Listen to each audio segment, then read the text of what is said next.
రాష్ట్ర రైతాంగానికి మేలు చేకూర్చేలా సుమారు 2 లక్షల టన్నుల బాయిల్డ్ రైస్ ను సేకరించేందుకు కేంద్ర ప్రభుత్వం వెసులుబాటు కల్పించినట్లు మంత్రి నాదెండ్ల మనోహర్ వెల్లడించారు.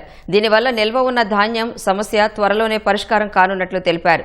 గ్యాస్ సిలిండర్ల దుర్వినియోగాన్ని ప్రభుత్వం సీరియస్ గా తీసుకుందన్న మనోహర్ క్షేత్రస్థాయిలో దాదాపు 6,000 సిలిండర్లు పక్కదారి పట్టడంపై ఇప్పటికే కేసులు నమోదు చేసినట్లు తెలిపారు. రాష్ట్రంలో ఎల్పీజీ వినియోగాన్ని తగ్గించి పైపుల ద్వారా సరఫరా అయ్యే పీఎన్జీ వాడకాన్ని పెంచాలని ప్రభుత్వం నిర్ణయించినట్లు వెల్లడించారు.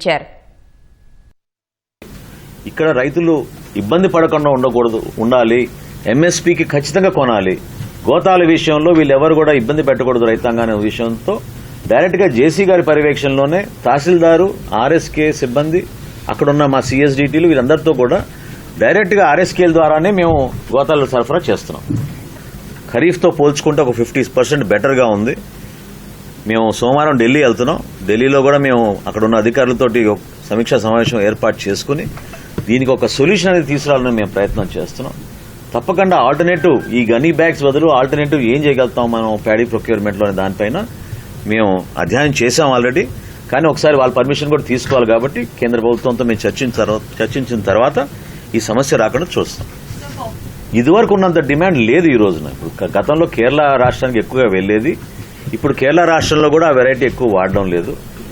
సో అందుకనే మనకు వచ్చిన కేంద్ర ప్రభుత్వం నుంచి వచ్చిన వెసులుబాటు ఈ 2 లక్షల మెట్రిక్ టన్నులు బాయిల్డ్ రైస్ తీసుకోమని మన వెసులుబాటు ఏదైతే ఇచ్చారో అది ఖచ్చితంగా బొండాల కోసం వాడతాం.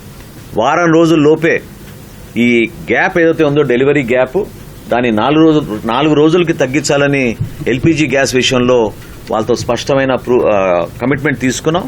అదేవిధంగా డీజిల్ విషయంలో కానివ్వండి, పెట్రోల్ విషయంలో కానివ్వండి సుమారు 21 రోజుల స్టాక్ నిల్వలు ఉన్నాయనే విషయం వాళ్ళు ప్రస్తావించారు. కాబట్టి ఎక్కడ కూడా కొరత ఉండదనే విషయం మీ ద్వారా రాష్ట్ర ప్రజలందరూ కూడా సమాచారం అందిస్తున్నాం.